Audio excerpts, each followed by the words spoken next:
French revolution की बात करते हैं स्टार्ट हम लोग। ठीक है, अभी तक हम लोग ने इंडस्ट्रियल रिवॉल्यूशन और अमेरिकन रिवॉल्यूशन की बात कर ली थी। इसके बाद में हम लोग फ्रेंच रिवॉल्यूशन की बात करने जा रहे हैं। आज का टॉपिक रहेगा आपका फ्रेंच रिवॉल्यूशन। फ्रेंच रिवॉल्यूशन जिसकी बेसिक डेट 1789 मानी जाती है। हालांकि इसकी स्टार्ट डेट तो ज़रूर मिल जाएगी आपको, लेकिन एंड कब हुआ ये पता नहीं चल पाता, क्योंकि इसमें लगातार कुछ ऐसे इवेंट्स मिलते चले जाएंगे। एक पार्टी आ रही है, एक किंग आ रहा है, दूसरे किंग को हटा रहा है, दूसरा कोई क्लब आ रहा है वो उसको हटा दे रहा है, और फाइनली कोई और आके उसको कैप्चर कर ले रहा है। तो एक क्रोनोलॉजी लगातार मिलती चली जाएगी।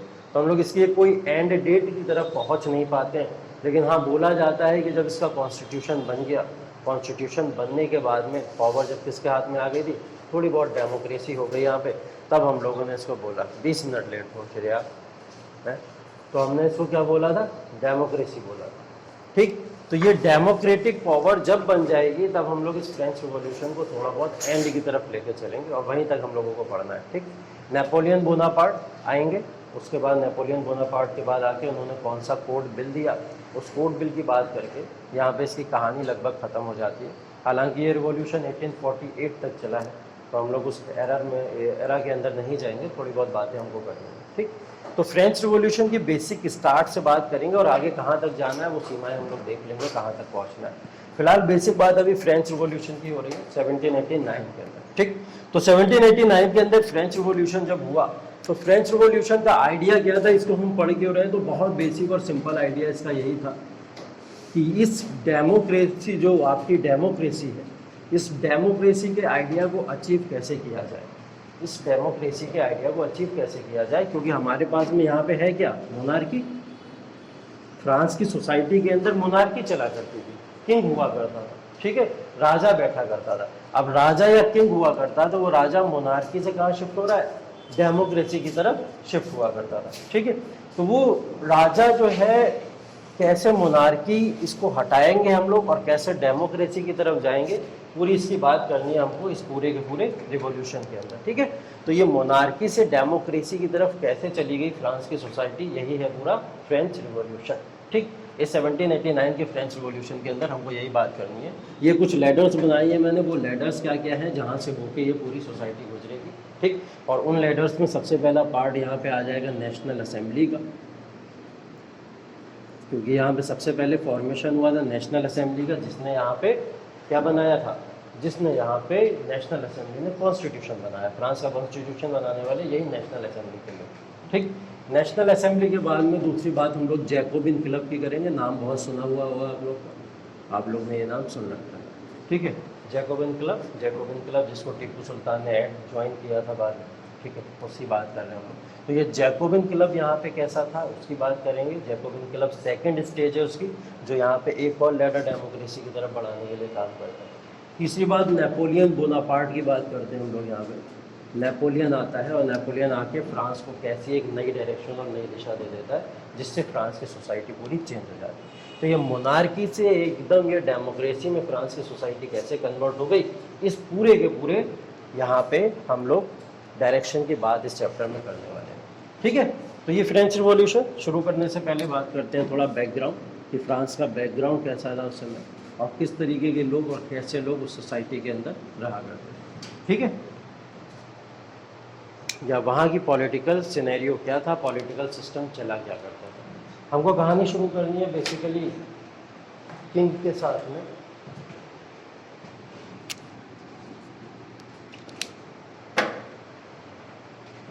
जी, तो हम लोग को कहानी शुरू करनी है 1774 से।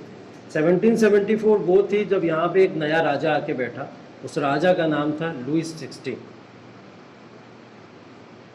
ठीक, लुइस 16 फ्रांस का राजा बनता है 1774 के अंदर। इसकी उम्र मात्र 20 साल है और इसकी शादी हो जाती है इसी समय, जिनका नाम था क्वीन मैरी।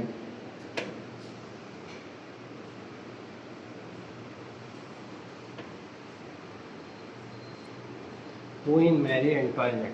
ठीक, क्वीन मैरी एंटोइनेट से इनकी शादी हो जाती है लुइस 16 की। लुइस फ्रांस के राजा हैं और ये ऑस्ट्रिया की महारानी है।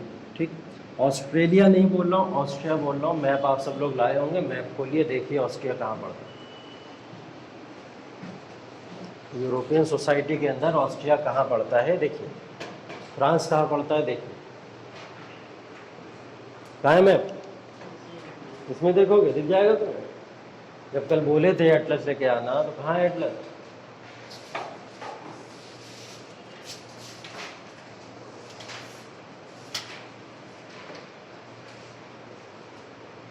वर्ल्ड वाले मैप पे जाएंगे, वर्ल्ड वाले में जो पॉलिटिकल मैप आपको दिखेगा, राजनीतिक मैप, उसके अंदर इसमें लिखा हुआ होगा।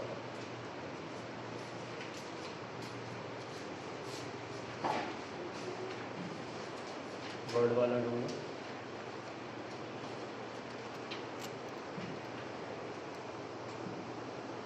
तो जहाँ पे यूरोप लिखा हुआ होगा, EU जहाँ से शुरू हो रहा है, वहीं पे आपको फ्रांस राजधानी दिख रहा होगा पूरा का पूरा, उसकी पेरिस जिसकी राजधानी फ्रांस पूरा दिख रहा होगा। ठीक, पेज नंबर 142 पे जाइए।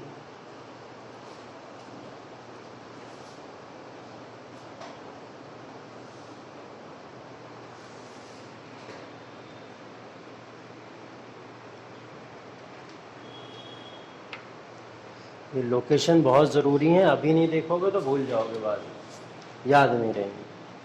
मिला सबको? हाँ, ये वाला मैप है ना इधर।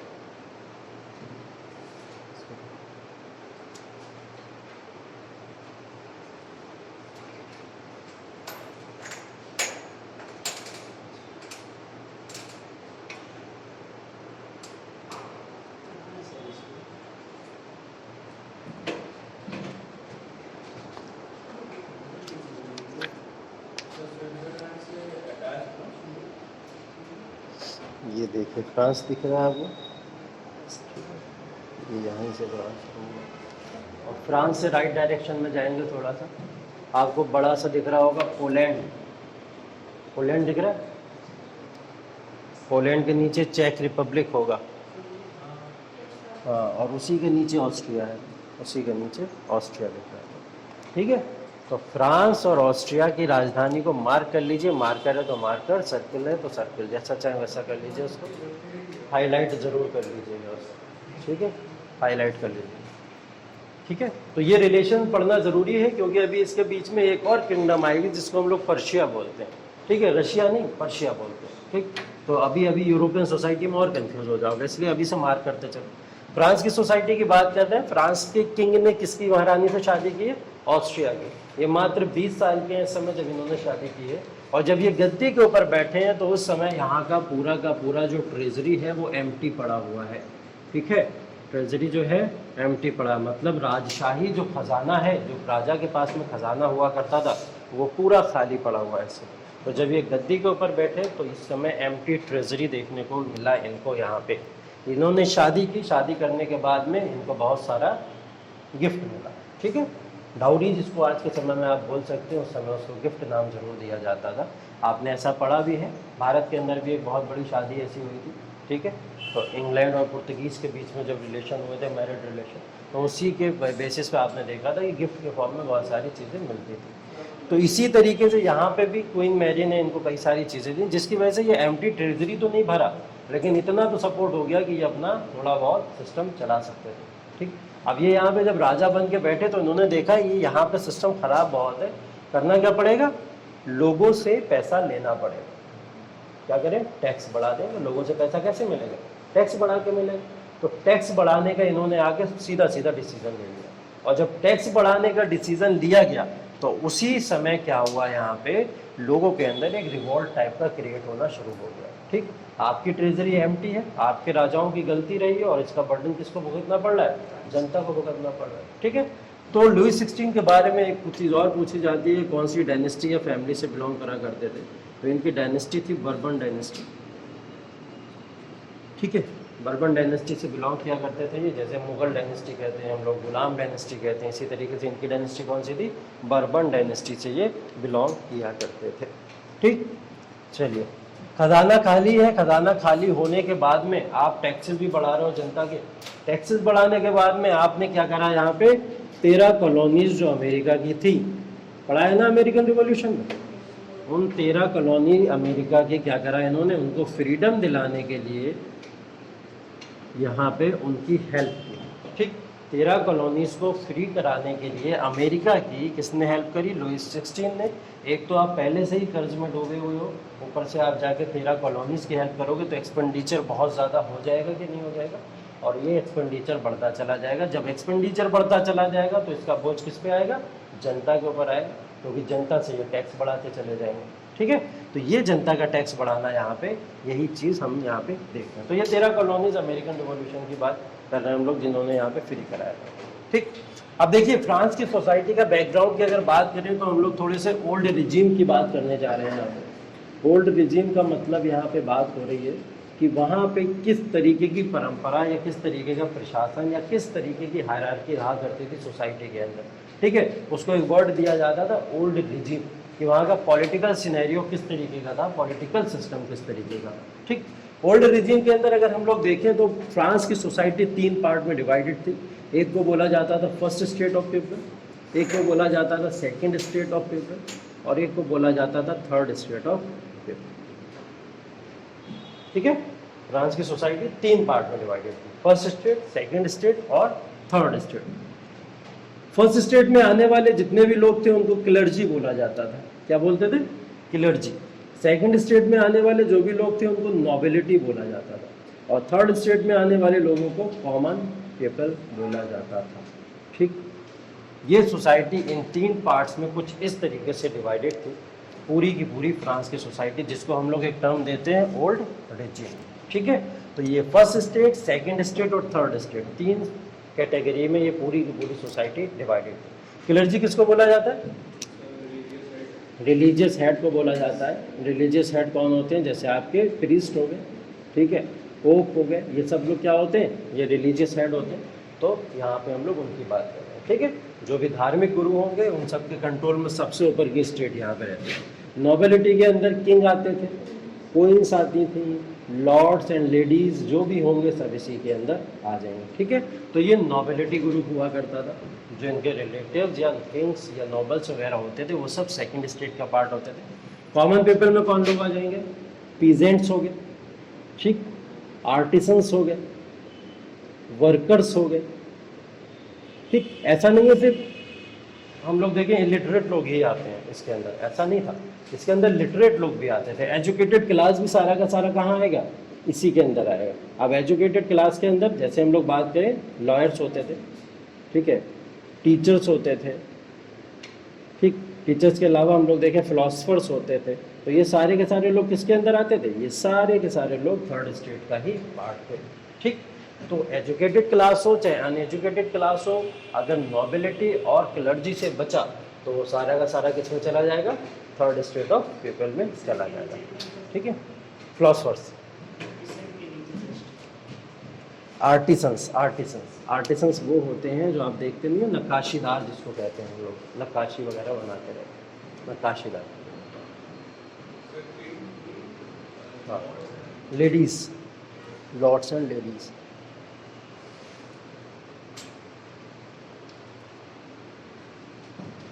ठीक है, ये ओल्ड रिजीम सिस्टम है पूरा। बैकग्राउंड के अंदर हम लोग ने देखा कि कैसी फ्रांस की सोसाइटी थी, और फ्रांस की सोसाइटी के अंदर ये सिस्टम चला करता था।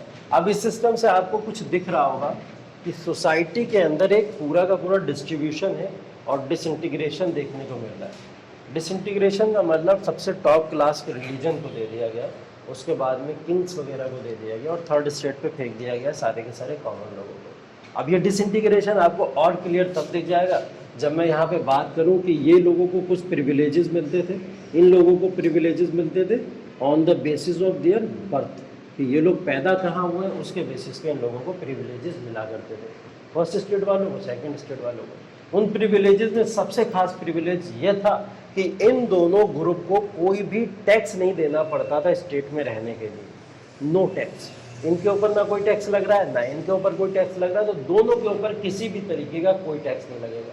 सारा टैक्स पे करने वाले कौन थे? Common people. तो जितने भी टैक्सेस लगा करते थे वो सारे के सारे कॉमन पीपल के ऊपर लगा करते थे। मतलब इनको जिंदा रखने के लिए भी कॉमन पीपल पैसा दे रहे हैं और इनको जिंदा रखने के लिए भी कॉमन पीपल पैसा दे रहे हैं। ये वहाँ का डिसइंटीग्रेशन था सोसाइटी के अंदर। ठीक है। तो ये जो हम लोग देखते हैं नोबिलिटी और क्लर्जी किस तरीके से वहाँ पे डिस्क्रिमिनेशन कर रहे थे, वो on the basis of their birth, और वहाँ पे जो प्रिविलेजेस मिला करते थे वो सारे इनको मिलते थे, और जो पनिशमेंट्स होती थी वो सब कॉमन पीपल उसको झेला करते थे। ठीक है, तो ये पूरा का पूरा एक हम लोग डिसइंटीग्रेशन देख रहे हैं यहाँ पे। इसके बाद में हम लोग एक और डिस्क्रिमिनेशन देख सकते हैं यहाँ पे, जिसको हम लोग बोलते हैं डिस्ट्रीब्यूशन ऑफ लैंड। फ्रांस की सोसाइटी में लैंड का डिस्ट्रीब्यूशन किस तरीके से हुआ करता था, इस बात के बारे में भी पता होना ज़रूरी है हमको। ठीक, भूमि का बंटवारा किस तरीके से होता था वहाँ पे, ये बात भी यहाँ पे जानने वाली है। तो भूमि का बंटवारा वहाँ पे कैसे होता था, डिस्ट्रीब्यूशन ऑफ लैंड। हमको पता है कि 90% पीपल फ्रांस के अंदर रहते थे वो पीजेंट्स थे। कौन थे, पीजेंट्स। 90% पॉपुलेशन फ्रांस की क्या थी, पीजेंट्स। ठीक, यहाँ पे बचे कितने, 10% लोग।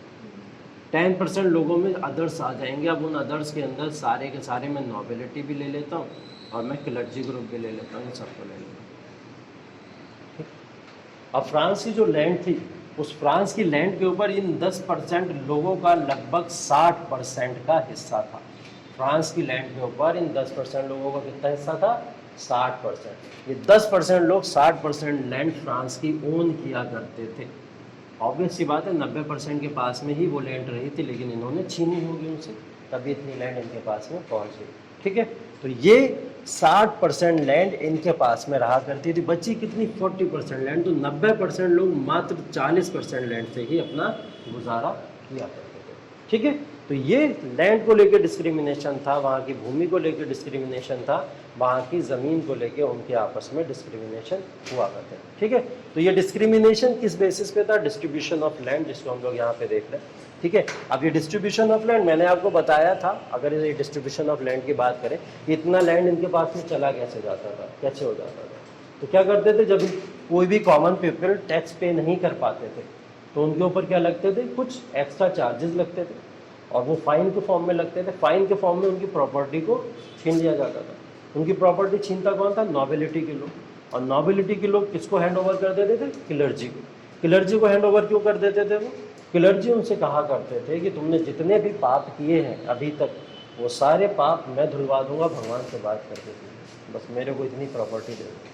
ठीक, वो जाते थे, उनको प्रॉपर्टी दान कर देते थे और बोलते क्या थे कि हम इसके ऊपर एक बहुत बड़ा चर्च बनाएंगे, एक अच्छा रिलीजियस प्लेस बनाएंगे। इस तरीके की कुछ ऐसी बातें करके उनको लालच देके, किंग को भी लगता था चलो मेरे सारे पाप धुल गए, मैंने अपनी ज़मीन दान कर दी, और मैंने जिसको भी मारा था, जिससे प्रॉपर्टी छीनी थी, वो सारे के सारे पाप मेरे धुल गए। तो ये सारी की सारी प्रॉपर्टी नोबिलिटी के पास से कहाँ ट्रांसफ़र हो जाती थी, क्लर्जी के पास में ट्रांसफ़र हो जाया करती थी। ठीक है, तो ये तमाम चीज़ें यहाँ पे होती थी। अब इन सब की वजह से जो मैं ये सारे रीज़न बता रहा हूँ आपको, 13 कॉलोनीज अमेरिका की फ्रीडम कराने में, इतने सारे लोग टैक्सेस पे कर रहे हैं यहाँ पे, थर्ड क्लास वाले, डिस्ट्रीब्यूशन ऑफ लैंड वगैरह यहाँ पे है, इन सब की वजह से फ्रांस इस समय एक लॉस में पहुँच चुका था। और उसको बोला जाता है कि फ्रांस इस समय में लगभग 1 बिलियन लेवरेज के लॉस में पहुँच चुका था। लेवरेज वहाँ की करेंसी थी, फ्रांस की करेंसी हुआ करती थी। ये उसका लॉस था उस समय का, 1 बिलियन लेवरेज। ठीक है, 1 बिलियन लेवरेज बहुत बड़ी बात होती है, बहुत बड़ी बात होती है।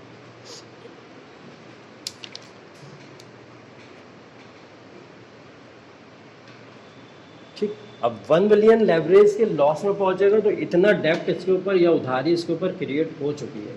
ये सारी की सारी उधारी ये अब चुकाना कैसे शुरू करेंगे, लोगों के ऊपर टैक्स बढ़ा के। ठीक है, तो लोगों के ऊपर टैक्स बढ़ाएंगे। अब ये जो बार बार मैं टैक्सेस टैक्सेस टैक्सेस बोल रहा हूँ, तो ये टैक्सेस भी समझ लीजिए कि फ्रांस की सोसाइटी के अंदर वो टैक्सेस क्या हुआ करते थे। ठीक है, फ्रांस की सोसाइटी के अंदर 3 टाइप के टैक्सेस होते थे। एक को बोला जाता था टीथ, एक को बोला जाता था टीथ, एक को बोला जाता था टेल। ठीक है, और एक को सिंपली बोलते थे हम लोग इनडायरेक्ट टैक्स।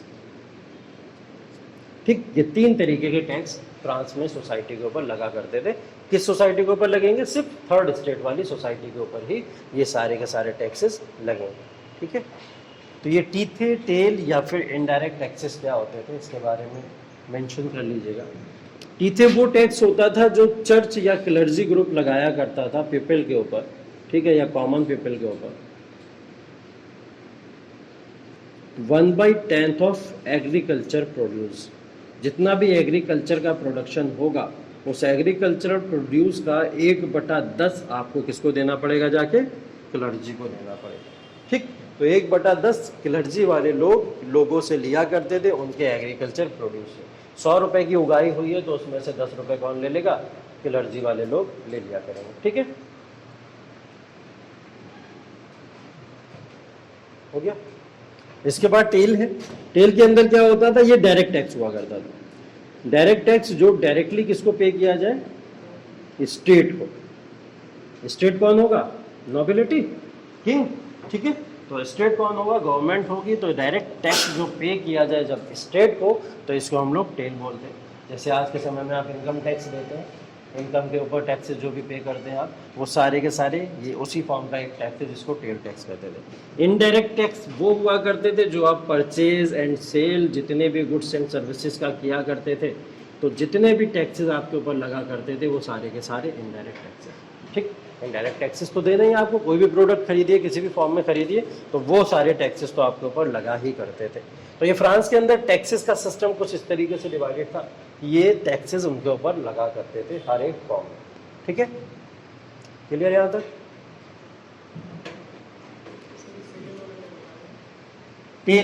टेल का मतलब डायरेक्ट टैक्स जो आप पे करते हैं गवर्नमेंट को। डायरेक्ट टैक्स, जब आपकी सैलरी आएगी तो आप इनकम टैक्स पे करेंगे गवर्नमेंट को, उसी इनकम टैक्स को क्या बोला जाएगा, डायरेक्ट टैक्स या टेल बोलते हैं फ्रांस के।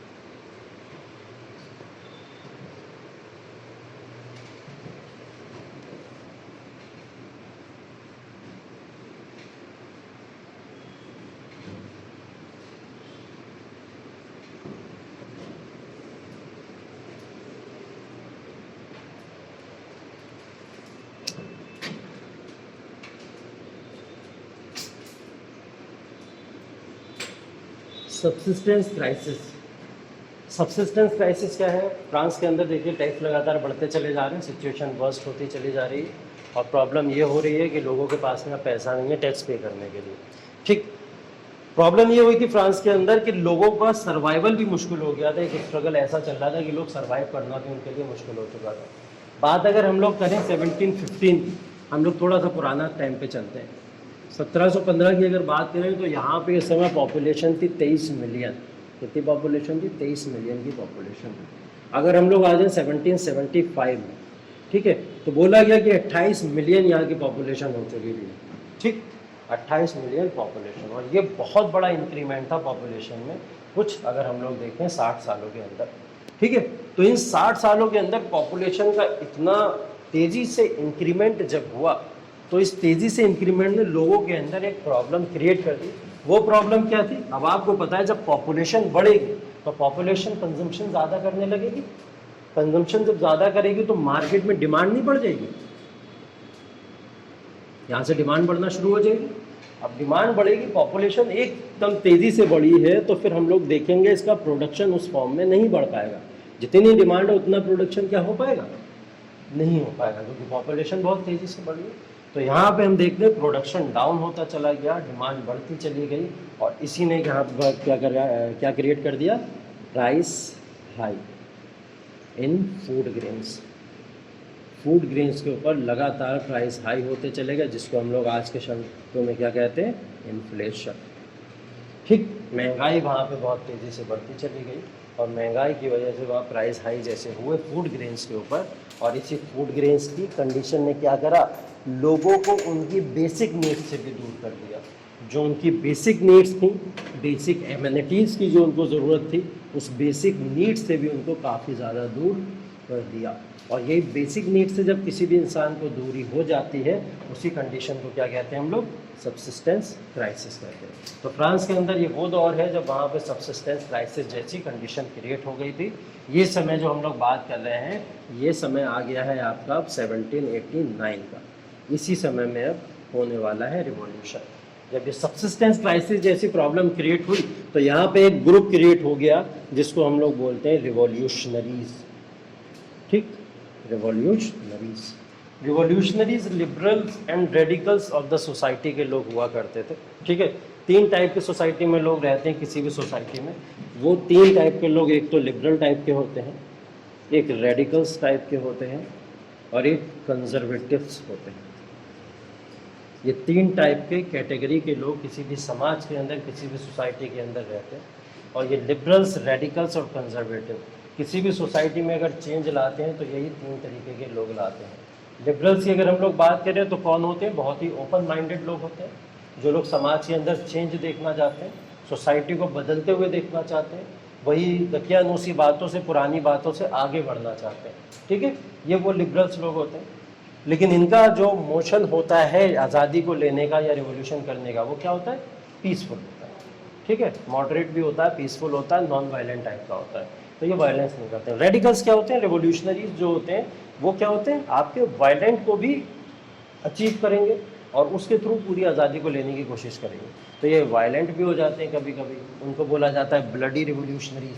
ठीक है, तो रेडिकल्स हाथ में अपने प्रशासन को भी ले सकते हैं, शासन को भी ले सकते हैं। जहाँ नीयत पड़ेगी वहाँ पे आपको रिवॉल्यूशन करके भी आज़ादी दिलाएंगे और उसमें वायलेंस भी हो सकता है। इन दोनों के एग्जाम्पल की अगर मैं बात करूँ तो लिबरल्स इंडिया के अंदर कौन थे?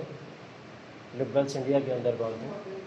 मॉडरेट टाइप ऑफ पीपल, जो कांग्रेस में मॉडरेट टाइप ऑफ लीडर्स थे, जैसे दादा भाई नौरोजी, ठीक है, बदरुद्दीन तैयब जी, ठीक, सुबह हम लोग कह सकते हैं उनका फिरोज शाह मेहता का नाम ले सकते हैं, या फिर गोपाल कृष्ण गोखले का नाम ले सकते हैं। ये सारे के सारे लीडर्स लिबरल्स टाइप ऑफ थे। रेडिकल्स में लाल बाल पाल, लाला लाजपत राय, बाल गंगाधर तिलक, अगर हम लोग और आगे आएँ तो फिर भगत सिंह को देखेंगे, सुखदेव को देखेंगे, अशफाकुल्ला खान को देखेंगे। तो ये सब कौन है? रेडिकल्स टाइप ऑफ पीपल है। कंजर्वेटिव्स वो लोग होते हैं जो पुरानी आइडियोलॉजी में ही अपने आप को सर्कल करके रखते हैं। उनका मतलब है कि राजा महान है, राजा जो कहेगा वही सही है, राजा ने जो कह दिया वही सही है, चर्च ने जो कह दिया वो सही है। चर्च के मतलब यहाँ रिलीजन ने जो कह दिया, जो धर्म कहेगा वही सही है, जो हमारा राजा कहेगा वही सही है, और उसके विपरीत या उसके अगेंस्ट में जाने की किसी को भी कोई ज़रूरत नहीं है। वो लोग कौन होते हैं? कंजर्वेटिव सोच के लोग होते हैं। ये 3 तरीके के सोसाइटी में लोग रहते थे। तो क्या कंजर्वेटिव कभी भी चेंज लाने की कोशिश करेंगे? नहीं करेंगे ना। तो यहाँ पे कौन आएंगे चेंज लाने के लिए? रिवॉल्यूशनरीज में या तो लिबरल होंगे वो, या रेडिकल्स होंगे। सबसे पहले ये कहानी किसके हाथ में आएगी? लिबरल्स के हाथ में आएगी। अभी जो रिवॉल्यूशनरी का एक ग्रुप क्रिएट हो रहा है, वो यहाँ पे मैं जो फ्रांस के अंदर बात करने जा रहा हूँ, वो लिबरल्स लोगों का क्रिएट होने जा रहा है। अब रिवॉल्यूशनरीज यहाँ पे जो क्रिएट हुए, तो कौन होते हैं रिवॉल्यूशनरी? क्रांतिकारी किसी भी देश के अंदर कौन लोग होते हैं? सामान्य लोग होते हैं, कॉमन पीपल, जिनकी हम लोग बात करते हैं। कॉमन पीपल बहुत छोटे छोटे लोग होते हैं, जो पीजेंट, फार्मर्स, आर्टिसंस, ये सब लोग होते हैं, वर्कर्स वगैरह होते हैं। लेकिन इनके हाथ में पावर नहीं होती है।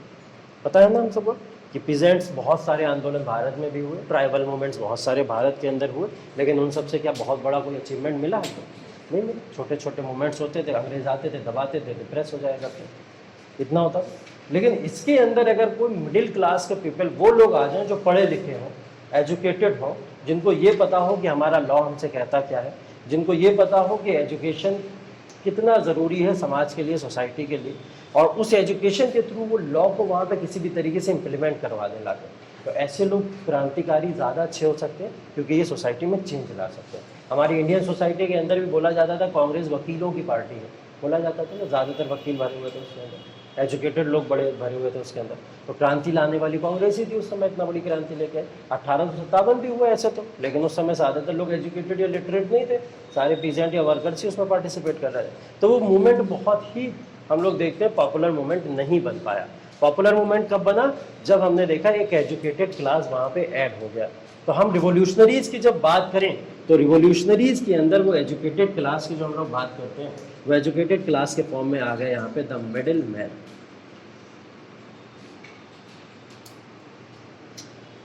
आम आदमी, ठीक, आम आदमी सोता हुआ शेर है। तो बस इन्होंने आम आदमी को यहाँ पे जगा दिया, और जब आम आदमी जागता है तो सोसाइटी में बहुत बड़ा चेंज आ जाता है। अब ये जब मिडिल मैन या मिडिल क्लास के लोग जब यहाँ पे आए, तो मिडिल क्लास के लोग कौन हुआ करते थे? ये वही थर्ड स्टेट के लोग हैं, जो लोग एजुकेटेड हुआ करते थे, जो लोग लिटरेट हुआ करते थे। ठीक है, इनको पता था हमें अपना कानून क्या है, हमें अपने लॉज को कैसे लेना, हमें अपने राइट्स कैसे लेने हैं। ठीक है, तो इसके अंदर आप लॉयर्स को देखोगे, इसके अंदर आप प्रोफेसर्स को देखोगे, इसके अंदर आप फिलोसफर्स को देखोगे। तो ये सारे के सारे लोग कौन थे? थर्ड स्टेट के लोग हुआ करते थे। ठीक, अब थर्ड स्टेट के लोग ये लोग हुआ करते थे, इनको बहुत अच्छे से पता था कि ये जो टैक्स हमारे ऊपर ज़बरदस्ती का इम्प्लीमेंट किया जा रहा है, ये पूरी तरीके से इलीगल है, इसको रोका जाए सबसे पहले। इलीगल टैक्स को रोकने की बात इन्होंने उठाना शुरू कर दी। ठीक, इनको ये भी पता था कि किसी को भी बर्थ के अकॉर्डिंग कोई भी प्रिविलेज नहीं मिलना चाहिए। ऐसा तो भाई कोई लॉ ही नहीं है, ना किसी कानून में लिखा है, ना किसी धर्म में लिखा।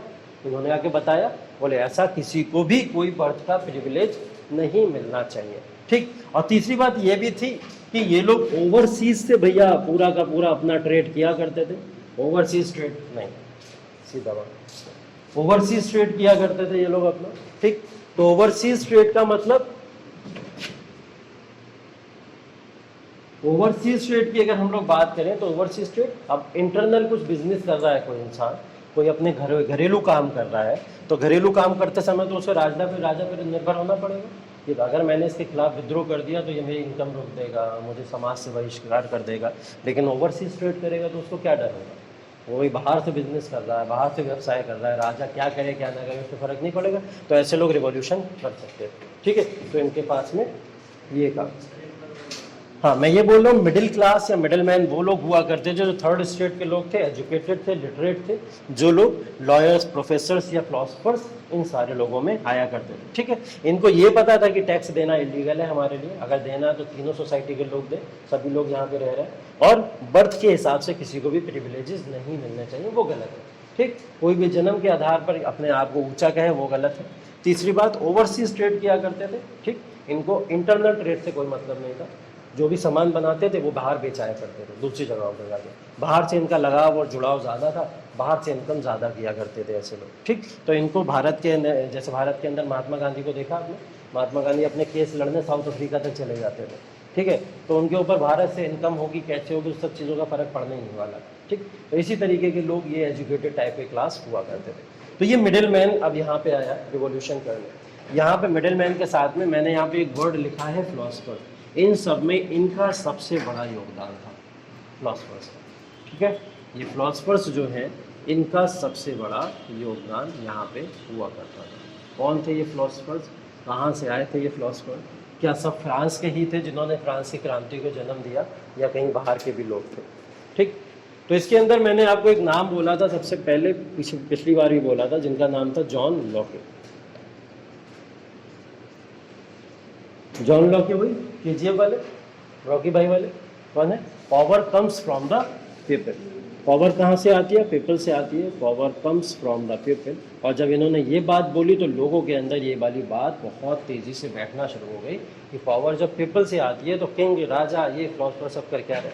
ठीक, इनको बोला जाता है फादर ऑफ लिबरलिज्म,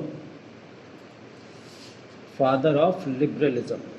और ये बेसिकली बिलोंग कहाँ से करते थे? UK, United kingdom. ठीक, फ्रांस से कोई लेना देना नहीं है इनका। ठीक, उसके बाद भी इनकी बात लोगों के ऊपर कितनी तेज़ी से छाई कि फ्रांस का रिवॉल्यूशन इनके कहने पे बहुत ज़्यादा शुरू हो गया।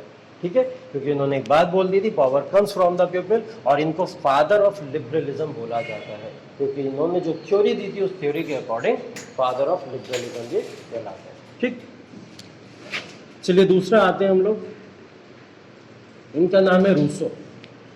ठीक है, रूसो, ये दूसरे फिलोसफर हैं आपके। ये सब आप लोग ऑप्शनल पढ़ेंगे ना जब अपने अपने, तो सारे ऑप्शनल में सब नाम में दिखेंगे आपको, चाहे आप सोशियोलॉजी पढ़िए, चाहे आप पॉबेट पढ़िए, चाहे आप पॉलिटिकल साइंस पढ़िए, कुछ भी पढ़ेंगे, इन सब की फिलोसफीज आपको वहाँ पे बहुत क्लियरली डिफाइंड होकर मिलेंगे। ठीक, तो ये फिलोसफीज बस वहाँ पे पढ़नी है, यहाँ पे हम लोग उनका आइडियाज़ ले रहे हैं कि किस तरीके की फिलोसफीज हुआ करते हैं। ठीक, रूसो बेसिकली बिलोंग करते थे स्विट्ज़रलैंड से, इनका भी कोई फ्रांस से कोई भी मतलब नहीं था।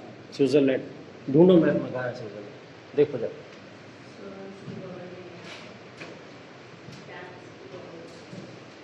कहाँ पे? फ्रांस के बगल में ही है। देख लिया सबने? लोकेशन एक बार देख लो, याद हो जाएगी, मेमोराइज हो जाएगी कि स्विट्ज़रलैंड कहाँ पे।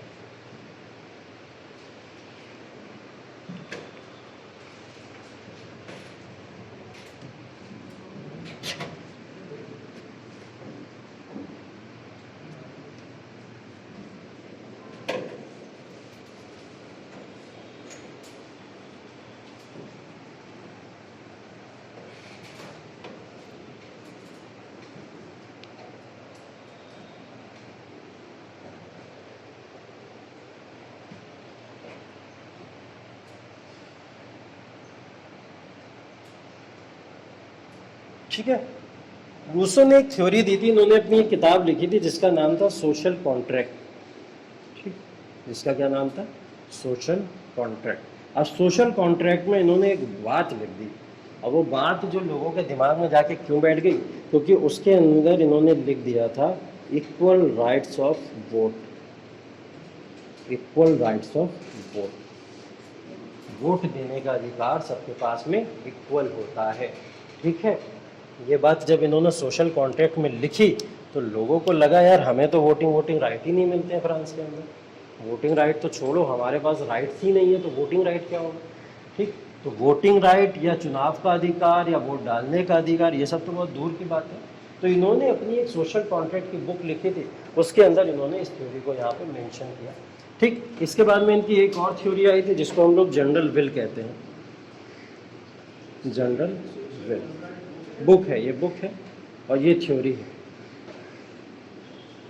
ठीक। सोशल कॉन्ट्रैक्ट इनकी बुक थी जिसके अंदर इन्होंने इक्वल राइट्स ऑफ वर्क लिखा। जनरल विल इन्होंने जब लिखी या ये थ्योरी जब दी इन्होंने, तो जनरल विल थ्योरी के अंदर अगेन इन्होंने बात करी लोगों के इक्वल प्रोटेक्शन ऑफ राइट्स की, ठीक है, इक्वल प्रोटेक्शन ऑफ राइट्स की। अब इक्वल प्रोटेक्शन ऑफ राइट्स की जब बात कर रहे हैं तो कौन से अधिकारों से लोगों को बचाना या उनको उनके अधिकार सुनिश्चित कराने हैं, इसकी बात यहाँ से पता लग गई, ठीक है। तो इन थिंकर्स का योगदान है, देखने को मिल रहा है जैसे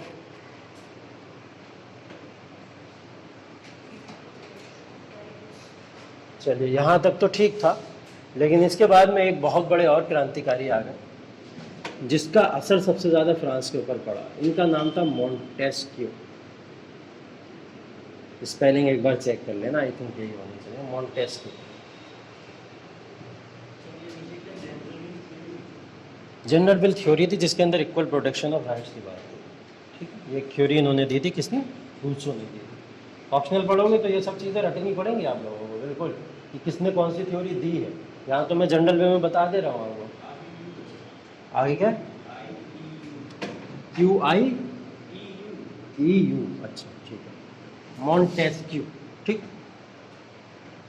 मॉन्टेस्क्यू अब बेसिकली फ्रांस के ही थे, ठीक है। चलो ये तो बाहर ही हैं, इनकी बातें इतनी नहीं सुनेंगे लोग, लेकिन फ़र्क बहुत बड़ा इनकी बातों से। लेकिन अब जब कोई अपना देश का ही पर्सन आके बोल दे ऐसी चीज़ें तो हाँ फ़र्क तो पड़ेगा, क्योंकि मॉन्टेस्क्यू वो पर्सन थे जिन्होंने एक किताब लिख दी इस समय जिसका मतलब था स्पिरिट ऑफ लॉ। क्या नाम था, स्पिरिट ऑफ लॉ। तो स्पिरिट ऑफ लॉ वो बुक है जिसके अंदर सबसे पहली बार लेजिस्लेटिव, एग्जीक्यूटिव एंड जुडिशरी में बंटवारे को लेकर मेंशनिंग की गई है। अब इस चीज़ को आप पूरे जीएस के अंदर, GS 1, 2, 3, 4, एथिक्स, ऐसे, ऑप्शनल, जहाँ चाहें वहाँ यूज़ करिए, आपके ऊपर है, ठीक। फ्री है आप इसको यूज़ करने के लिए, आप थिंकर का नाम लगा के और वहाँ पे स्पिरिट ऑफ लॉ मेंशन करके और वहाँ मेंशन कर दीजिए कि इसी पर्सन ने सबसे पहले लेजिस्लेटिव, एग्जीक्यूटिव और जुडिशरी में बंटवारे के बारे में बताया कि सबकी पावर कैसी होनी चाहिए, सेपरेट होना चाहिए, सब एक दूसरे पे डिपेंडेंट होना चाहिए, किसी का किसी पे कंट्रोल नहीं होना चाहिए, सब एक दूसरे से इंडिपेंडेंट होना चाहिए। ये पावर बताने वाले सबसे पहले मॉन्टेस्क्यू हैं जो फ्रांस से ही बिलोंग किया करते थे, और इन्होंने जब ये थ्योरी दी, कौन सी, स्पिरिट ऑफ लॉ। और स्पिरिट ऑफ लॉ जब आपको मिल जाए और वो फ्रांस से ही मिल जाए तो फिर लोग अपने आप को कैसे रोकेंगे, ठीक। गांधी जी ने जब भारत में आके स्वराज दिया तो लोग रोक पाए अपने आप को, नहीं रोक पाए ना, और स्वराज के ऊपर चलते चले गए और आज़ादी मिल गई। यही वो पर्सन थे जिन्होंने यहाँ पे आके क्या करा, स्पिरिट ऑफ लॉ दे दिया, ठीक। और स्पिरिट ऑफ लॉ के बाद में ये तमाम चीज़ें यहाँ पे डिवाइड हो गई। चलिए, ये फिलोसफर्स का भी रोल देखा मैंने, हम लोग ने बता दिया, सारी बातें हो गई यहाँ पे। फिलोसफर्स के अलावा हमने देखा एजुकेटेड क्लास, जो भी मिडिल क्लास था उनका भी रोल था इस पूरे जो क्राइसिस डेवलप हुआ था उसके बाद में, जो रिवोल्यूशनरीज क्रिएट हो रहे थे उसके अंदर। अब हम लोग कुछ और भी चीज़ें देख लेते हैं। जैसे आपको पता है कि अमेरिकन रिवॉल्यूशन हो चुका था, तो क्या अमेरिकन रिवॉल्यूशन का इम्पैक्ट नहीं पड़ेगा रिवॉल्यूशनरीज के ऊपर? पड़ेगा ना, क्योंकि अमेरिकन रिवॉल्यूशन के थ्रू हमने देखा अमेरिका का कॉन्स्टिट्यूशन बन चुका है, अमेरिका का कॉन्स्टिट्यूशन बन गया था। और जब अमेरिका का कॉन्स्टिट्यूशन बन गया तो ये बात हिम्मत नहीं देगी क्या फ्रांस के लोगों को कि हमारा भी कॉन्स्टिट्यूशन होना चाहिए, हम क्यों बेवजह में ज़बरदस्ती के जो भी हमारे साथ एक्सप्लॉयटेशन हो रहे हैं उनको झेलें। तो यहाँ पे अमेरिकन रिवॉल्यूशन हो गया, अमेरिकन रिवॉल्यूशन ने फ्रांस के लोगों को एक हिम्मत दी। ठीक, उसके बाद में अमेरिकन रिवॉल्यूशन के बाद में आपको पता ही है कि प्रेस का रोल हर जगह होता है, मीडिया का रोल हर जगह होता है। तो यहाँ पे भी प्रेस का रोल है, मीडिया का रोल है, न्यूज़पेपर, मैगजीन्स, जितने भी उस समय में बुक्स आ रही थी, ठीक है, वो जितनी भी चीज़ें आ रही थी वो सब प्रेस के थ्रू तो आ रही थी। ये अपनी बुक स्टेप अगर किए हैं पब्लिश तो कहाँ किए होंगे, प्रेस के थ्रू तो किए होंगे, तभी तो लोगों तक पहुँची। तो प्रेस का रोल भी एक बहुत बड़ा रोल था, जिसके बाद रिवॉल्यूशनरीज उससे और इंस्पायर हुए। ठीक, तीसरी चीज़, तीसरी सबसे बड़ी जड़ तो यही है, लुईस 16। ठीक, बेचारों को बहुत बुरी मौत मारा, आसानी से मारा भी नहीं लोगों ने, जितना इनको तड़पाया, जिन्होंने तड़पाया ना लोगों को, उतना तड़पा के इन्हें मारा नहीं गया। ठीक है, बताएंगे कहानी में। तो लुईस 16 ने क्या करा, यहाँ पे इतनी प्रॉब्लम होने के बाद में रिवॉल्यूशनरीज जो हैं वो भड़क इसलिए गए क्योंकि इन्होंने यहाँ पे आके टैक्सेस बढ़ा दिए। एक तो हम वैसे ही परेशान हैं, ऊपर से आके हमारे ऊपर एक कर्ज का बोझ और डाल दे रहे हो, आके टैक्सेस बढ़ा दे रहे हो हमारे ऊपर आके। तो इन सब चीज़ों ने क्या करा, लोगों के अंदर रिवॉल्यूशनरीज के एक पूरे के पूरे ग्रुप को क्रिएट कर दिया। क्वेश्चन पूछा गया एक बार, how the group of revolutionaries were created at the time of French revolution. अब ये जितनी भी कहानी मैंने बकी आपके सामने, यही उसका आंसर है। ठीक है, कि वो रिवॉल्यूशनरीज के ग्रुप जो क्रिएट हुए थे उस समय में, वो किस तरीके से हुए थे। लिख लो क्वेश्चन, आंसर लिख के ला लो। How the group of revolutionaries created, how the group of revolutionaries created in French revolution, France की क्रांति के दौरान।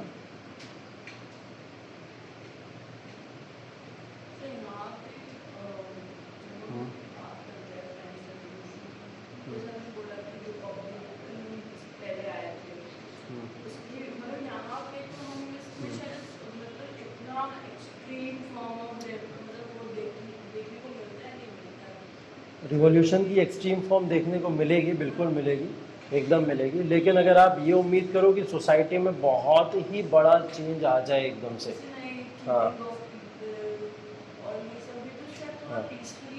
हाँ हाँ, यहाँ तक तो बहुत पीसफुल चीज़ें होंगी। जब लुईस 16 को मारा जाएगा तब चीज़ें थोड़ी भड़केंगी वहाँ पे। अभी आएगा, अभी बड़ी शांति चल रही है ना, तूफान आने वाला है, थोड़ा थोड़ा थोड़ा चलिए, हल्के हल्के हल्के। ठीक है, हाँ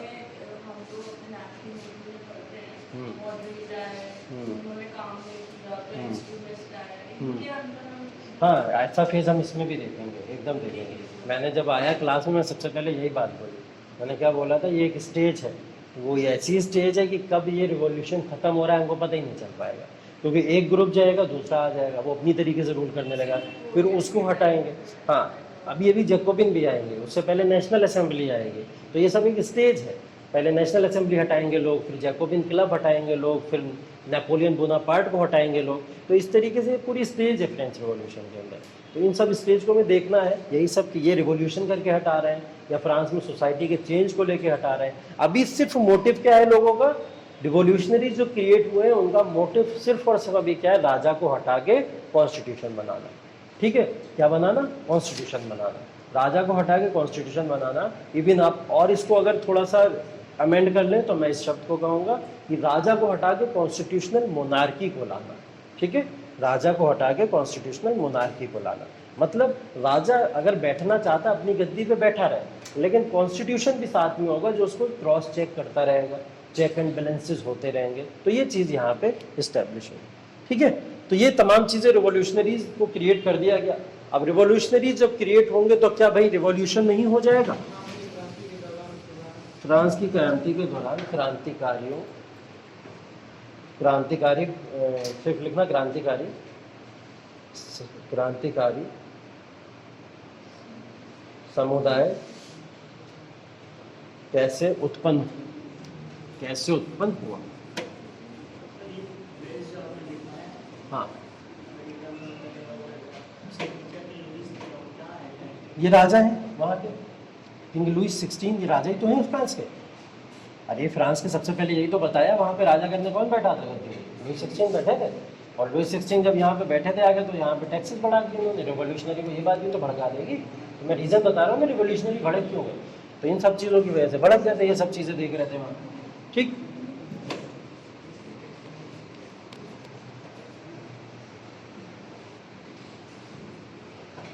चलिए भाई, रिवॉल्यूशनरीज भड़क चुके हैं, क्या हो जाएगा, आउटब्रेक हो जाएगा, आउटब्रेक ऑफ रिवॉल्यूशन।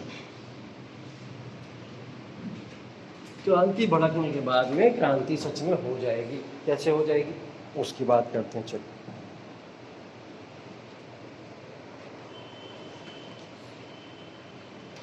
जो रिवॉल्यूशनरी का एक पूरा का पूरा ग्रुप क्रिएट हुआ था, वो लगातार डिमांड कर रहा था कॉन्स्टिट्यूशनल मोनार्की की।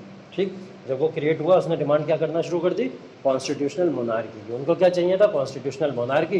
बोले हमें कॉन्स्टिट्यूशन बना के दे दीजिए, राजा बैठना है तो बैठे रहिए, हमको कोई प्रॉब्लम नहीं है, आप बैठे रहिए, लेकिन कॉन्स्टिट्यूशनल मोनार्की हमको दे दीजिए। तो वो कॉन्स्टिट्यूशनल की डिमांड कर रहे थे, मोनार्की की लगातार, और इसको लेके बहुत सारे प्रोटेस्ट देश के अंदर शुरू हो गए थे, हल्के फुल्के। अब वो प्रोटेस्ट जो शुरू हो गए थे वो बायकॉट से रिलेटेड भी थे, जैसे भारत के अंदर आप सबने देखा स्वदेशी विदेशी हुए, या सिविल डिसोबीडियंस मूवमेंट हुआ, नॉन कॉपरेशन हुआ, तो ये वहाँ के लोगों को थोड़ा बहुत चोट पहुँचा रहा था। तो इसको लेके इन्होंने क्या करा, लुईस 16 ने देखा कि हमारे लॉसेस भी बहुत ज़्यादा हो चुके हैं, हमको किसी भी तरीके से टैक्सेस तो चाहिए। तो टैक्सेस चाहने के लिए क्या करना पड़ेगा, चलो इन लोगों को बुलाते हैं, मीटिंग रखी जाए।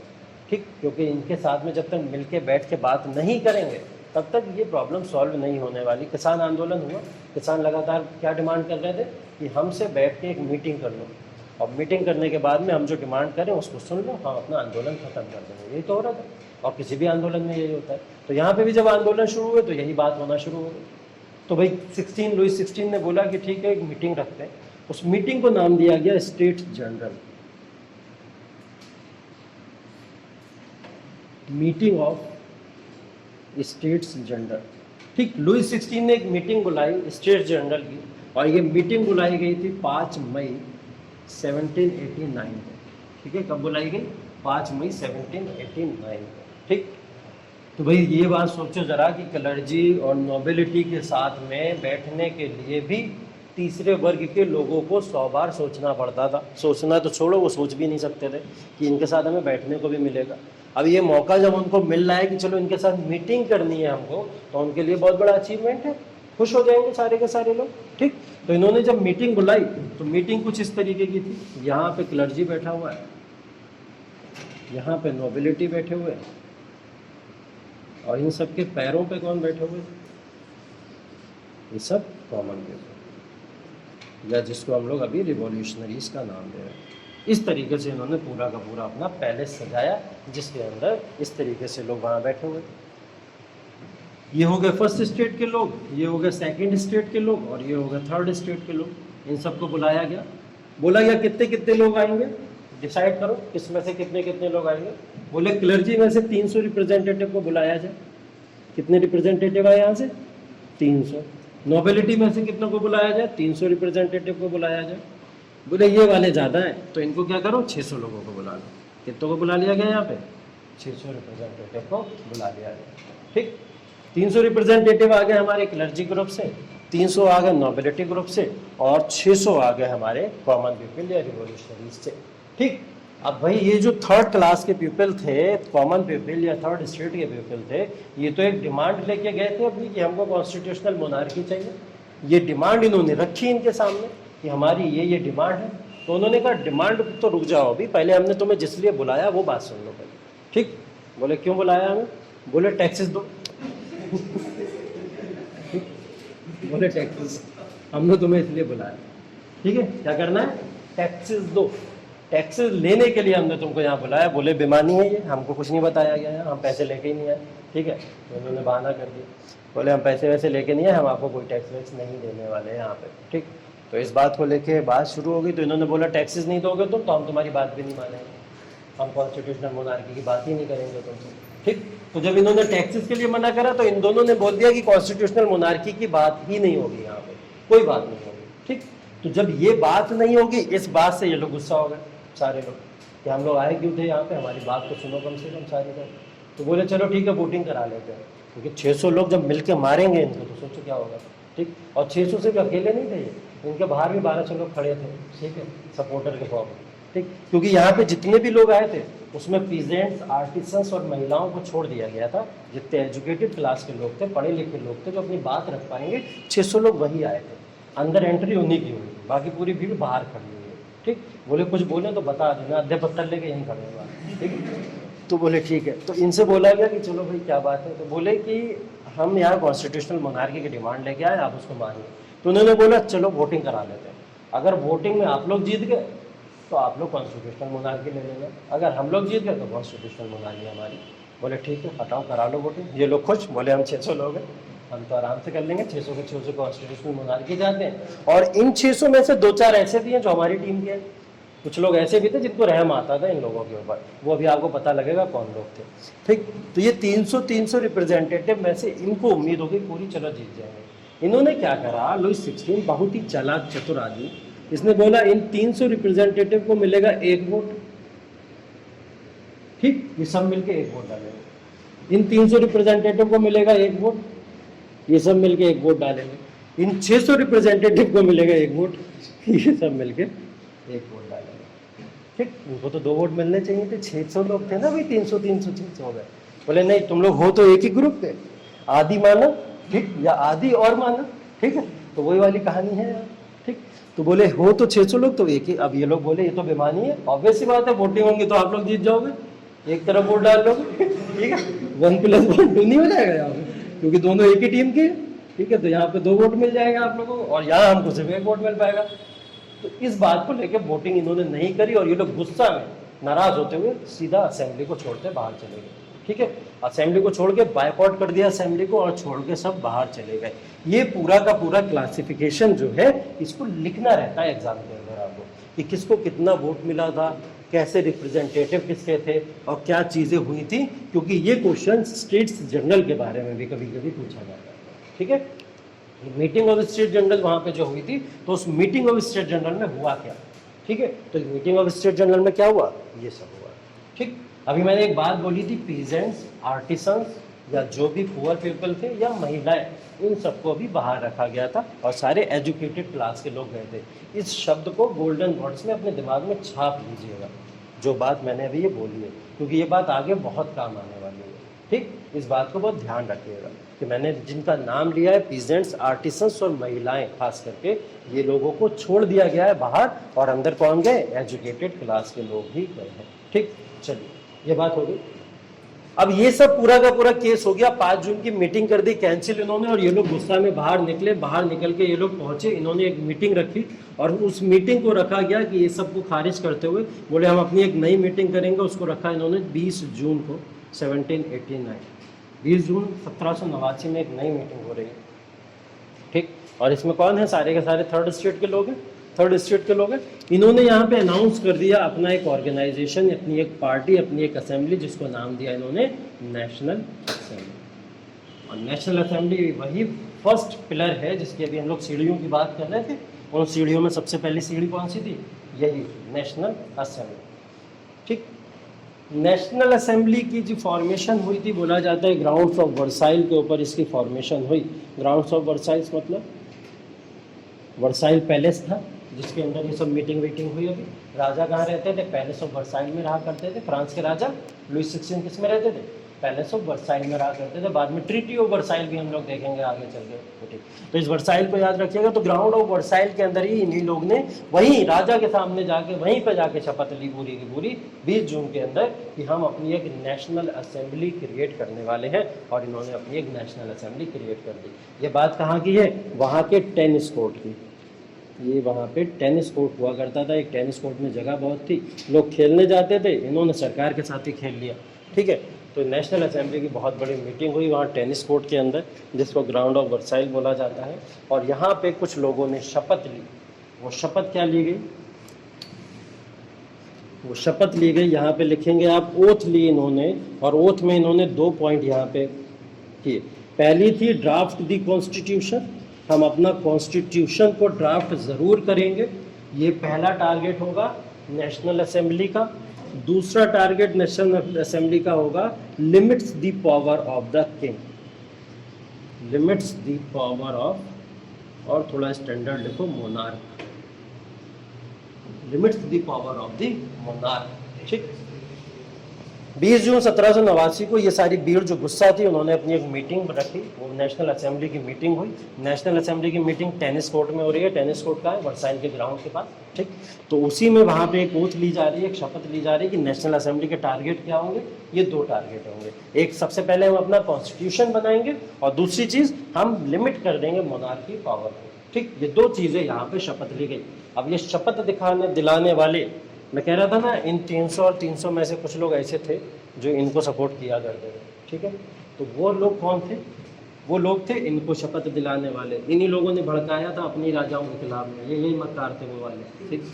तो इनमें एक नाम है मीराबाई, ठीक, मीराबाई, ठीक। ड्यू भूल लो, अरे प्रोनाउंसिएशन आपके ऊपर है। मीराबाई बोला जाता है वैसे इसको, लास्ट का वो साइलेंट कर दिया जाता है। मीराबाई एक पर्सन थे जो बेसिकली बिलोंग किससे करा करते थे? सेकंड स्टेट से बिलोंग किया करते थे। और सेकंड स्टेट कौन सी है? नोबिलिटी। तो ये नोबिलिटी से थे। इन्होंने इस नेशनल असेंबली की मीटिंग को हेड किया था। मीटिंग को हेड किसने किया? मीराबाई ने किया। तो इन्होंने नेशनल असेंबली की मीटिंग को हेड किया था। मीराबाई नोबिलिटी किया, नोबिलिटी के ग्रुप से बिलोंग किया करते थे। एक नाम है अबेसियस, और ये ग्रुप से आते थे क्लर्जी के ग्रुप से, ठीक है। ये रिलीजियस हेड थे वहाँ, ठीक। तो मीराबाई और अबेसियस ये 2 लोग थे जिन्होंने वहाँ के लोगों को सपोर्ट देना शुरू कर दिया, क्योंकि ये प्रॉब्लम सच में जाना करते थे थर्ड क्लास के या थर्ड स्टेट टाइप के लोगों की। तो इन दोनों ने आके नेशनल असेंबली को हेड किया, और इन्हीं दोनों ने ये ओथ दिलाई थी, जो ओथ हम लोग यहाँ बात कर रहे हैं, ठीक है। इन्हीं दोनों लोगों ने ये ओथ इन लोगों को दिलाई।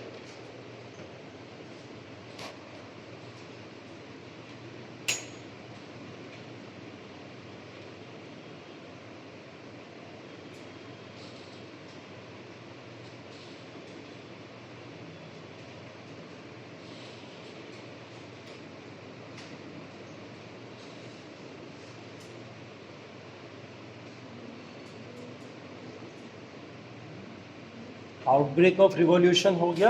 आउटब्रेक ऑफ रिवॉल्यूशन में सबसे पहला point, meeting of state general, इसकी मीटिंग हुई, मीटिंग किसी भी तरीके से सक्सेसफुल नहीं हो पाई, कैंसिल हो गई।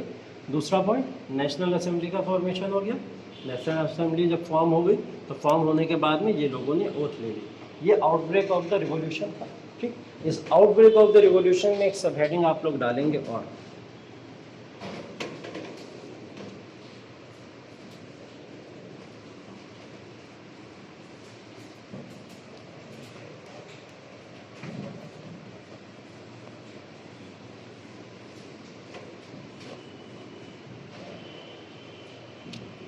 जिसको हम लोग बोलेंगे events in country side.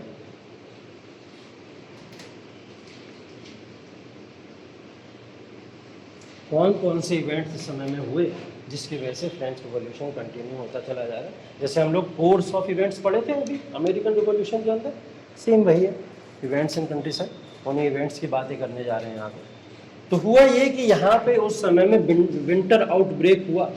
Winter outbreak क्या हुआ कि वहाँ पे एक ऐसा मौसम आया जिसकी वजह से क्रॉप फेल हो गई। ज़्यादा विंटर पड़ती है फ्रांस के अंदर, पता होगा आप, ठीक है। समय देखिए जून जुलाई का चल रहा है वहाँ पे। टेम्परेचर आज के समय में भी कितना रहता है वहाँ पे? 18, 19, 20 डिग्री। अभी भी उठा के देखोगे लगभग इतना ही टेम्परेचर होगा वहाँ। तो इस समय में वहाँ जाड़े पड़ते हैं, जहाँ हम लोग पसीने में नहा रहे बैठे, ठीक है, वहाँ पे जाड़े पड़ा करते हैं। तो विंटर आउटब्रेक हुआ वहाँ पे, जिसकी वजह से क्रॉप फेलियर हो गया, और क्रॉप फेलियर होने की वजह से वहाँ फेमिन जैसी कंडीशन क्रिएट हो गई। अब फेमिन जैसी कंडीशन क्रिएट होने की वजह से लोगों के पास खाने को नहीं है, लोग स्टारवेशन या भूख से मरना शुरू हो गए, ठीक है। अब इसी समय में क्या हो गया, आप देखेंगे कि जब ऐसी कंडीशन आएगी तो इंक्रीज इन प्राइसेस बढ़ जाते हैं। प्राइस के अंदर बहुत तेज़ी से इंक्रीज होता है, और प्राइसेस किसके बढ़ेंगे? ज़्यादातर फूड ग्रेन्स के, लोगों के लिए ज़रूरी चीज़ें यही हैं, तो इनके ऊपर प्राइसेस बढ़ना शुरू हो जाते हैं। ये सबसे बड़ी प्रॉब्लम होती है मोनार्की की या डिक्टेटरशिप की, या हम लोग अगर किसी भी टाइप की ऐसी गवर्नमेंट करें जो अपने लोगों को फ्रीडम नहीं देती है, ठीक।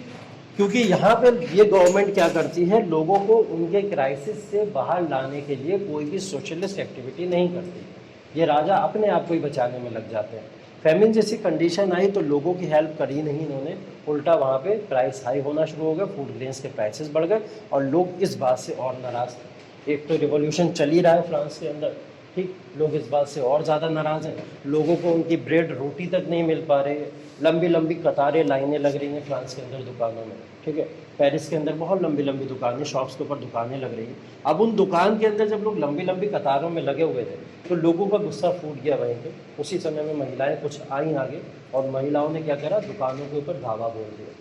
और दुकानों के ऊपर जैसी शॉप्स के ऊपर धावा बोला, जितनी भी दुकानें थी उन सारी दुकानों को लूट लिया गया।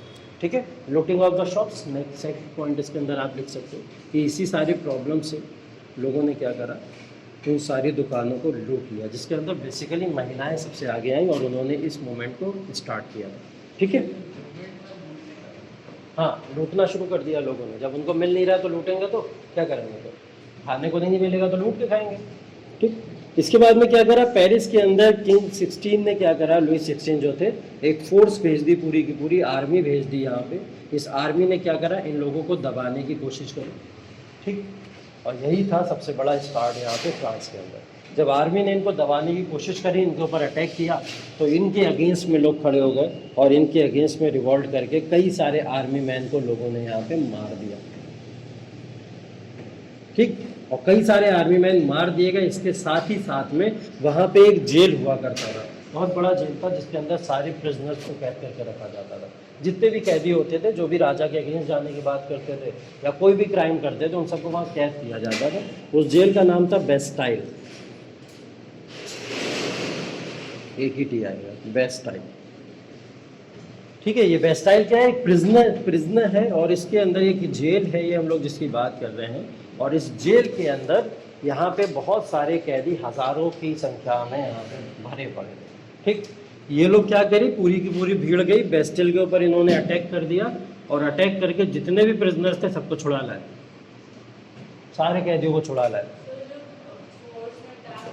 हाँ हाँ, आर्मी मैन जो थे उनके अगेंस्ट में लोग जो थे, उन्होंने उनके ऊपर अटैक किया और उनको मार दिया। जितने भी आर्मी थे, सारे आर्मी को तो नहीं, आपस में कह सकते हैं हम लोग, क्लैश शुरू हो गया, आर्मी वर्सेस पीपल। ठीक है, तो आर्मी वर्सेस पीपल में जब क्लैश शुरू हुआ तो आर्मी वाले भी कई मारे गए, कई पब्लिक के लोग भी मारे गए। लेकिन पब्लिक यहाँ भड़की हुई थी, उसको ऐसे भी खाने पीने को नहीं मिल रहा, ऐसे ही मर रहा है, तो लड़के ही मरो, उनके सीधे कॉन्सेप्ट ये था। तो वो बेस्टिल जेल के अंदर पहुंचे, गुस्सा में उन्होंने जितने भी कैदी थे यहाँ पे उन सारे कैदी को छोड़ा।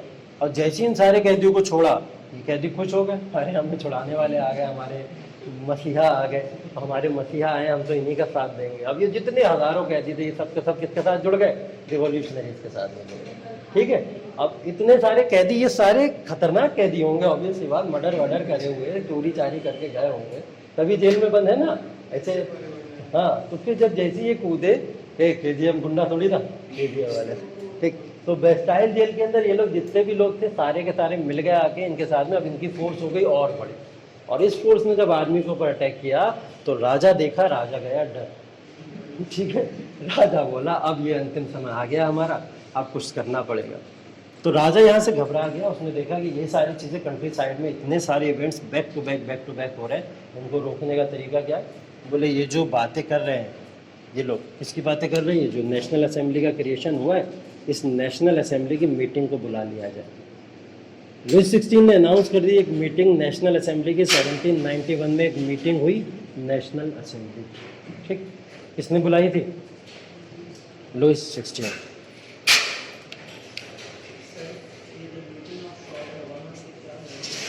शॉप्स को लूटा, शॉप्स को लूटने के बाद राजा ने इनको रोकने के लिए आर्मी भेज दी कि ये इतना जो बवाल मचा रहे हैं देश के अंदर, इनको रोको जाके किसी तरीके से। तो राजा ने जब रोकने के लिए भेजी, वो लोग तो गुस्सा है, तो और वो भी राजा की तरफ से आए हैं, तो उनका सत्कार तो करेंगे नहीं लोग। ठीक है, तो जहाँ मिलेंगे वहाँ ढूंढ ढूंढ के मारा जाएगा उनको। तो ये मारना शुरू कर दिया। इतना नाराज़ हुआ कि बेस्टाइल जेल थी, हज़ारों कैदी वहाँ बगल बगल में थे, और उन कैदियों को जाके छुड़ा लिया और छुड़ा के उनको अपनी टीम में ले लिया।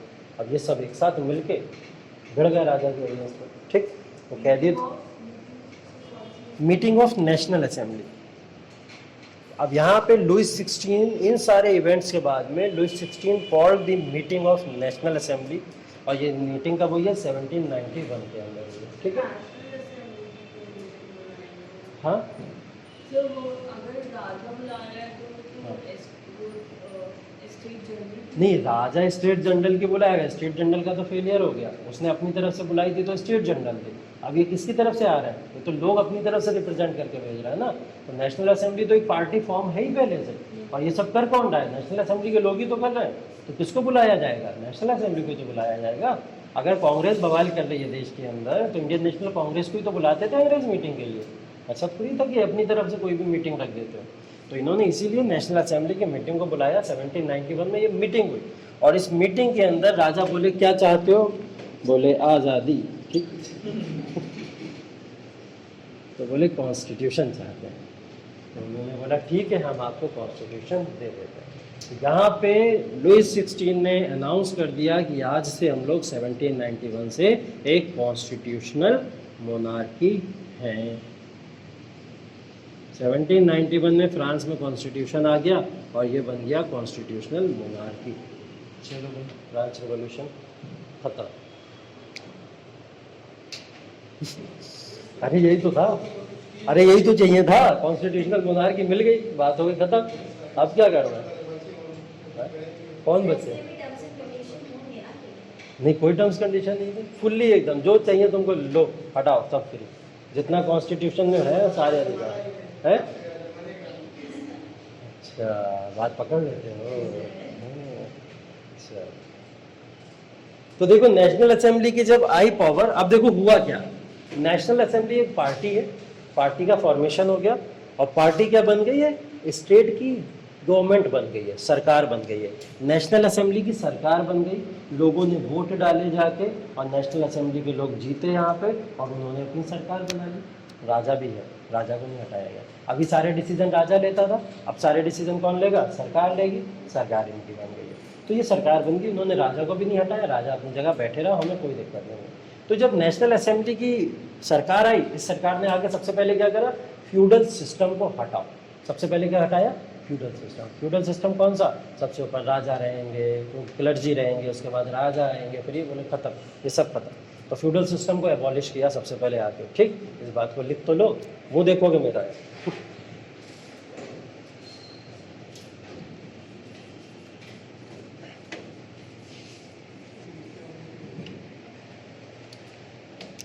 नेशनल असेंबली की जब यहाँ पे गवर्नमेंट आई, तो इसने पहले सबसे पहले आके क्या इम्प्लीमेंट किया? इसने बोला कि सबसे पहले फ्यूडल सिस्टम को एबॉलिश किया जाए, और फ्यूडल सिस्टम एबॉलिश कर दिया गया।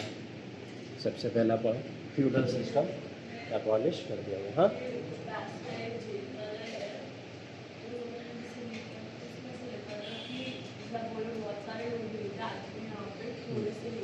कहाँ पे? 1000 लोग कम से कम।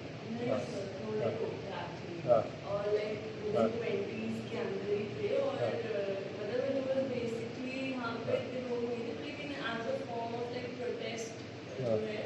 जाके यहाँ पे उन्होंने अटैक किया, तो कुछ बिजनेस को मतलब सिर्फ एक तरीके से बोलते नहीं कि हम दिखाने के लिए, मतलब बैस्टाइल जेल आपको पता है कितना बड़ा था? उसमें सिर्फ 20 कैदी रखेंगे, इतना बड़ा कमरा होगा, 20 लोग रख लो, चलो ठीक है। हाँ, कहाँ पे पड़ा था? NCERT में पड़ा था। बैस्टाइल जेल या जितने भी जेल थे इसमें से रिलेटेड जो भी चीज़ बात कर रहे हैं हम लोग, इसमें से लगभग 1000 लोगों की संख्या का छुड़ाने का फ्रांस के अंदर जितने भी लोग थे उनके ऊपर यहाँ पे आरोप लगा था कि उन्होंने हज़ारों कैदियों को फ्री करा दिया। ठीक है, ये शब्द भी NCERT में लिखा हुआ है, इसको भी पढ़ लेना जाकर। हज़ारों लोगों को फ्री कराने का इनके ऊपर आरोप लगा था, जिसके बाद में इन्होंने यहाँ पे आर्मी के साथ में इनके क्लैशेस हुए हैं। अब आप खुद सोचिए ये चीज़ कि 20 लोग 30 लोग मिलकर इतनी बड़ी आर्मी को रोक पाएंगे? नहीं रोक पाएंगे ना, बिल्कुल नहीं रोक पाएंगे। यहाँ से 20-30 लोगों को छुड़ा के क्या करेंगे? ठीक, अगर उन्हें छुड़ाना होगा 20-30 लोगों को क्यों छुड़ाएंगे? छुड़ाने के पीछे भी तो कोई लॉजिक होगा ना। तो लॉजिकली या तो बहुत बड़ा लीडर यहाँ पे उनका कोई बंद हो, मीराबे या ये सब भर्ती होंगे तो जाके उठा लाएंगे उनको जाके। अगर 20 लोगों को ही छुड़ाना होता तो इतनी बड़ी मौत अपने सर पे क्यों लेते हुए? पहली बात तो उन्हें तो बहुत सारे लोग अपनी टीम में चाहिए थे, उस टीम को क्रिएट करने के लिए उन्होंने ऐसा किया। तो ये लॉजिकल पॉइंट है कि आप बहुत सारे लोगों को कलेक्ट करके ही आर्मी के अगेंस्ट में लड़ सकते हो। ठीक, तो ये बात है। खैर, फ्यूडल सिस्टम को एबॉलिश कर दिया गया। बोले जितने भी क्लर्जी को प्रिविलेजेस मिलते हैं उन सारे प्रिविलेजेस को एंड कर दिया जाए। चलो, क्लर्जी का भी काम तमाम। क्लर्जी को जितने भी प्रिविलेजेस मिलते हैं उन सारे प्रिविलेजेस को एंड कर दिया जाए। ठीक,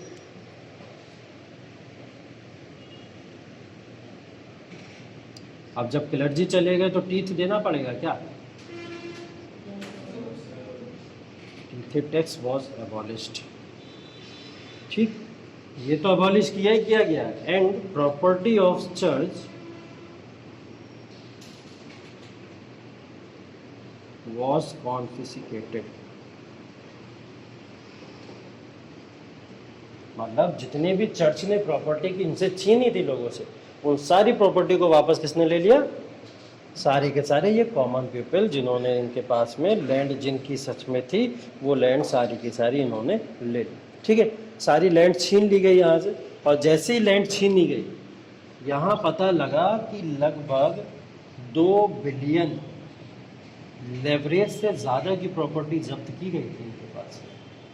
1 बिलियन लेवरेज के लॉस में चल रहे थे ना ये लोग।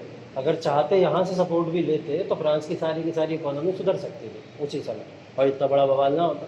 लेकिन जब इन्होंने छीनना शुरू किया तो पता लगा कि 2 बिलियन लेवरेज की लगभग प्रॉपर्टी इनके पास में थी। वो इन्होंने जब वापस छीनी तो ये बात पता लगी। सारी प्रॉपर्टी किसके कंट्रोल में आ जाएगी? नेशनल असेंबली के, स्टेट के कंट्रोल में आ जाएगी। ठीक, तो यहाँ से स्टेट को डायरेक्ट फ़ायदा कितना हो गया? 2 बिलियन लेवरेज का। बहुत स्ट्रॉन्ग गवर्नमेंट बनेगी अब। ठीक है, इतनी स्ट्रॉन्ग गवर्नमेंट कि उसके पास में इकोनॉमिक कह सकते हैं स्ट्रेंथ भी है, उसके पास में पावर भी है, पीपल भी है, और हम हर एक कंडीशन में देखते हैं कि नेशनल असेंबली यहाँ पे कितना स्ट्रांग है। ठीक, पहली बात तो कॉन्स्टिट्यूशनल मोनार्की उसको मिल चुकी है। अब उसने संविधान जैसी चीज़ों को बना लिया है, राजा वहाँ पे कुछ कर नहीं सकता। ठीक है, जो राजा अगर गलत करेगा भी तो उसको क्रॉस चेक कॉन्स्टिट्यूशन करेगा वहाँ पे। पीपल की पूरी सपोर्ट इनके साथ में नेशनल असेंबली के, और इकोनॉमिकली भी अब ये लोग बहुत ज़्यादा स्ट्रॉन्ग हो गए। अब इतनी सारी चीज़ें किंग को परेशान तो करेंगी। किंग मान तो गया था बहुत आसानी से कि चलिए भाई ये सारी चीज़ें ठीक है, आप जैसा कह रहे हैं हम सारी चीज़ें मान लेते हैं आपकी। लेकिन यहाँ का राजा ही लोगों के लिए क्या बन जाता है? विभीषण बन जाता है। ठीक, वो क्या करता है? इन्हीं लोगों के पीठ में छुरा भोंकने वाली बातें कर देता है। वो क्या करता है कि लोगों से अपील तो नहीं कर सकता यहाँ के लोगों से कि किसी भी तरीके से मेरी मोनार्की वाले सिस्टम या मोनार्क सिस्टम को वापस ले आओ। वो क्या करता है? आउट ऑफ द कंट्री की जितनी भी कंट्री से सपोर्ट ले सकता था, उन सारी कंट्री से सपोर्ट लेके अपने देश पे हमला करवा देता है। ठीक, तभी मैंने बोला रिवॉल्यूशन अभी रुका नहीं है। नेशनल असेंबली आ गई है, पीसफुल और पूरे फॉर्म में गवर्नमेंट चल रही है। अब राजा क्या कर रहा है यहाँ पे? राजा ने सपोर्ट लिया ऑस्ट्रिया और पर्शिया का। किसका? ऑस्ट्रिया और पर्शिया। ऑस्ट्रिया का सपोर्ट क्यों मिल गया? क्योंकि महारानी है यहीं की। ठीक है, उनकी ससुराल वहाँ पे है, तो ससुराल तो मदद करेगी आगे। ठीक, पर्शिया ने मदद क्यों करी? पर्शिया एक ऐसी कंट्री है, देखिए कंट्री नहीं कहूँगा मैं उसको, पूरा का पूरा एक, जैसे हम लोग देखते हैं एम्पायर होता है, एम्पायर होता था एक पूरा। खोलिए मैप, खोलिए वापस मैप। ऑस्ट्रिया तो देख ही लिया था आप लोग ने कहाँ पे। ऑस्ट्रिया के आसपास घूमना शुरू करिए, मैं नाम बता रहा हूँ, चीज़ों को देखिए। हाँ, लुई 16 ने अटैक करवा दिया अपनी कंट्री में, अपनी ही कंट्री पे अटैक करवा दिया दूसरी कंट्री से। ठीक ठीक, ऑस्ट्रिया आप लोग को दिख रहा है। अब ऑस्ट्रिया के आसपास जाएंगे, थोड़ा सा घूमेंगे तो आपको जर्मनी उसके ऊपर दिख जाएगा, थोड़ा सा ऊपर ही है लेफ्ट साइड में। ठीक, जर्मनी के थोड़ा ऊपर जाएंगे चेक रिपब्लिक दिखेगा, जस्ट बगल में ही है उसके। चेक रिपब्लिक के ऊपर आपको पोलैंड दिखेगा। ठीक, पोलैंड भी दिख गया। पोलैंड के बाद में आप लोग रशिया भी देख रहे हैं, पूरा का पूरा जो रशिया। ठीक, रशिया के अलावा यहाँ पे डेनमार्क दिख रहा है कहीं आपको? जर्मनी के जस्ट ऊपर जाइए, येलो कलर से डेनमार्क भी होगा। ठीक है, डेनमार्क के बाद में बेल्जियम दिख रहा है कहीं आप लोग?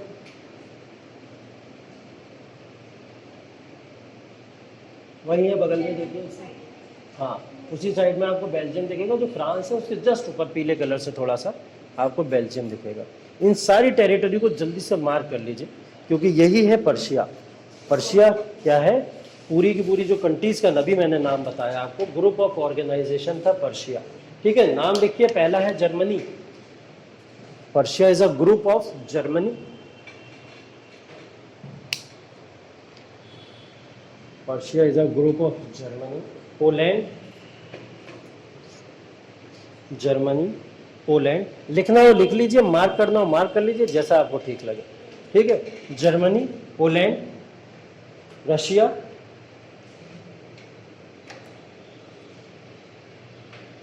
डेनमार्क,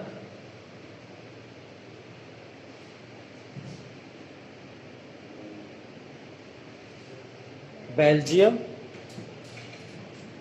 बेल्जियम, बेल्जियम, बेल्जियम, चेक Republic, check Republic, check Republic,